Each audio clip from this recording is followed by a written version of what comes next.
رمضان میں گناہوں سے بچنا ہے، کیونکہ عادتیں تو ساتھ ہی لگی ہوئی ہیں نا. شیطان بند ہے لیکن ہماری اپنی عادتیں، جس کی روز حرام دیکھنے کی عادت ہے، حرام سننے کی عادت ہے، حرام بولنے کی عادت ہے. ایسا تو نہیں ہوگا نا چاند آتے ہی سارے سوئچ آف ہو جائیں گے، وہ عادتیں ساتھ ہی چل رہی ہوتی ہیں.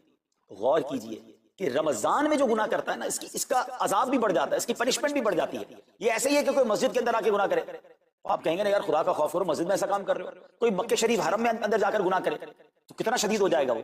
تو رمضان جب اتنا مقدس مہینہ ہے، اس میں گناہ کرنا، اس کی پنشمنٹ بھی زیادہ ہے. ایک بار مولا علی شیر خدا کرم اللہ تعالی وجہ الکریم نے ایک قبر والے کا حال دیکھا، اور دیکھا اس قبر والے پر عذاب ہو رہا ہے، اور وہ چلانے لگا، عرض کرنے لگا اے علی میری مدد فرمائیے، اللہ کی بارگاہ میں سفارش کیجیے.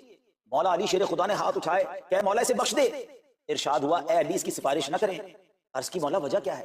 ارشاد فرمائے رمضان کے روزے تو رکھتا تھا مگر رات گناہوں سے باز نہیں آتا. روزے رکھ کر گناہ کرنے والے کو اتنا عذاب، تو جو روزے ہی نہ رکھے. ایسے بھی لوگ ہیں جو رمضان میں روزے نہیں رکھتے. پلیز اس کو ایزی نہ لیں. ہمیں نہیں معلوم، پتہ نہیں اگلا رمضان پھر نصیب ہوگا کہ نہیں. پچھلے رمضان میں کتنے لوگ تھے جو ہمارے ساتھ تھے، اس رمضان میں نہیں. اور اللہ پہلے تو ہم یہ دعا کرتے ہیں اللہ ہمیں یہ رمضان بھی عطا کر دے. زندگی کا کیا بھروسہ، دنیا کی جو کیفیت آپ کے سامنے ہے کبھی بھی جا سکتے ہیں. تو پھر اس رمضان کو تو سمجھ لیں بس ایک موقع بنا دیں، لائف چینجنگ ایکسپیرینس بنا دیں. بس اس میں عبادت کرنی ہے، اس میں خوب سجدے کرنے ہیں، اس میں روزے رکھنے ہیں، اس میں تراویح پڑھنی ہے، اس میں گناہ نہیں کرنے ہیں. اور آئیے میں آپ کو بتاتا ہوں کہ نبی پاک صلی اللہ تعالی علیہ وسلم رمضان کیسے گزارتے تھے. ایک مسلمان کے لیے اس سے بہترین رول ماڈل کیا ہوگا کہ رمضان میرے آقا کیسے گزارتے ہیں. تو مختلف احادیث کا جو سمری ہے وہ یہ ہے کہ نبی پاک علیہ السلام عبادت میں کمر بستہ ہو جاتا، بستر پر کم تشریف لاتا. بی عائشہ فرماتی ہیں کہ نبی پاک کے چہرے کا رنگ بدل جاتا تھا، متغیر ہو جاتا. کیوں؟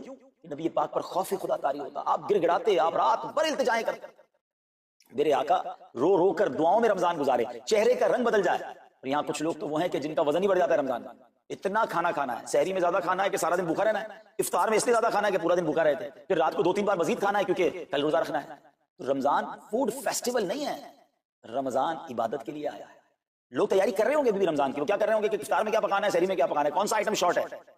نہیں میرے بیچ سے یہ جو بھوک کا احساس ہے نا روزے میں، اس کی حکمت علماء نے بیان کی ہے کہ بھوک غربت کا احساس دلاتی ہے، فقیری کا احساس دلاتی ہے، بندے کا غرور تکبر بیٹھ جاتا ہے. کتنے نقاہت میں آ جاتے ہیں ہم، ہمت ہی نہیں ہوتی کوئی کام کرنے کی. تو یہ احساس دلاتی ہے کہ تیری اوقات کیا ہے، غریب کیسے زندگی گزارتا ہے، فقیر کیسے زندگی گزارتا ہے.